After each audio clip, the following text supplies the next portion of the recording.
Good morning to every one.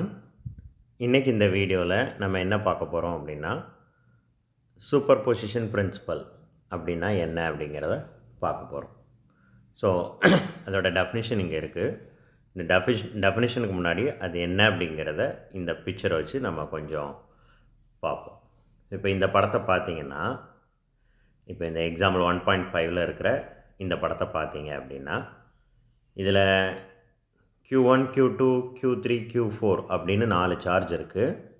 Q1 அப்படிங்கிற சார்ஜை முதல்ல நம்ம எடுத்துக்கிடுவோம்.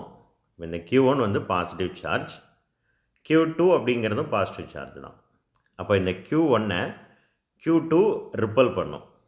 Okay, at the same time Q4-ம் அதை ரிப்பல் பண்ணும், Q3-யும் அதை ரிப்பல் பண்ணும்.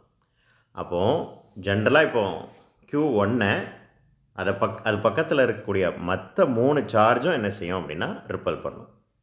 அப்போ Q2க்குன்னு ஒரு ஃபோர்ஸ் இருக்கும், Q3க்குன்னு ஒரு ஃபோர்ஸ் இருக்கும், அப்போ Q4க்குன்னு ஒரு ஃபோர்ஸ் இருக்கும். அப்போ இந்த ஒட்டுமொத்த ஃபோர்ஸை ஆட் பண்ணுறதுக்கு பேர் தான் சூப்பர் பொசிஷன் பிரின்சிபல்.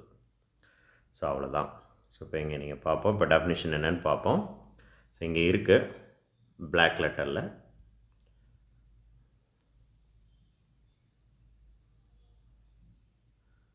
இங்கே இருக்குது, இதுதான் சூப்பர் பொசிஷன் பிரின்சிபல் டெஃபினிஷன்.